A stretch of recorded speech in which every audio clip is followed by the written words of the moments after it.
எல்லாருக்கும் big hi, welcome to my channel. இன்னைக்கு நம்ம பார்க்க போற ரெசிபி நிறைய பேருக்கு பிடிச்ச குலாப் ஜாமுன் தாங்க. நல்லா ரவுண்டா சாஃப்டா விரிசல் இல்லாம எப்படி செய்யலாம்னு வாங்க பார்க்கலாம். நான் இன்னைக்கு குலாப் ஜாமுன் செய்ய இன்ஸ்டன்ட் மிக்ஸ் தான் எடுத்திருக்கேன். நீங்க எந்த பிராண்ட் மிக்ஸ்னாலும் எடுத்துக்கோங்க. அதை ஒரு மிக்சிங் பவுல்ல சேர்த்துக்கோங்க. தண்ணி ஒரு கிளாஸ் எடுத்துக்கோங்க.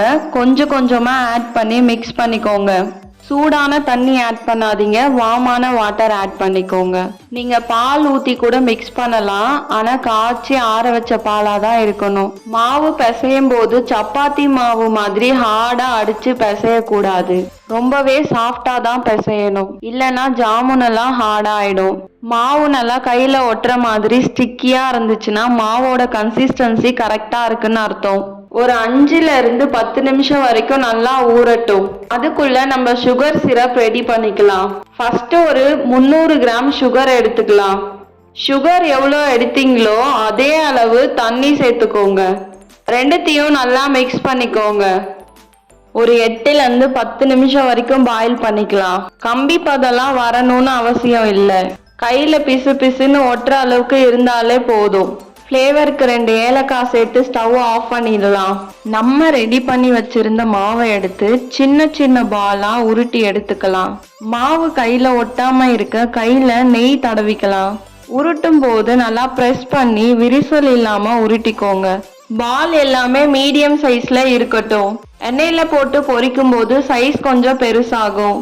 எல்லாத்தையும் உருட்டி எடுத்தாச்சு. கடைசியா 25க்கு மேல வந்துச்சு. ரெடி பண்ணி வச்சிருந்த ஜாமுன் எல்லாம் எண்ணெயில போட்டு எடுத்துக்கலாம்.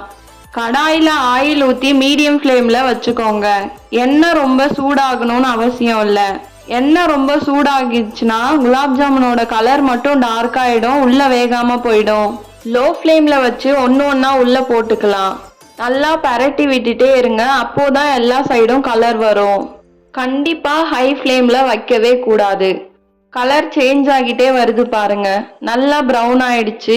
இப்போ நம்ம அதை ஃபில்டர் பண்ணி எடுத்துக்கலாம். ஒரு பிளேட்ல டிஷ்யூ பேப்பர் போட்டு அதுல எடுத்து வச்சுக்கோங்க. மீதி இருக்க ஜாமுனையும் எண்ணெயில போட்டு பொரிச்சுக்கலாம். எல்லாத்தையும் மொத்தமா எடுத்து சிரப்ல போட்டுக்கலாம். எல்லா ஜாமுனும் ரெடி ஆயிடுச்சு. ஆற வைக்காம சூடாவே அந்த சுகர் சிரப்ல ஆட் பண்ணிக்கோங்க. நல்லா மிக்ஸ் பண்ணி விட்டு மூடி போட்டு ஒரு 6 மணி நேரம் ஊற விட்டுருங்க. அப்படி இல்லைன்னா நைட்டு செஞ்சுட்டு காலையில சாப்பிட்டா சூப்பரா இருக்கும். நம்ம செஞ்ச குலாப் ஜாமுன் ரெடி ஆயிடுச்சு. பார்க்கவே எவ்வளோ சூப்பரா இருக்கு பாருங்க. ஒரு விரிசல் கூட இல்லை, ரவுண்டா அழகா இருக்கு.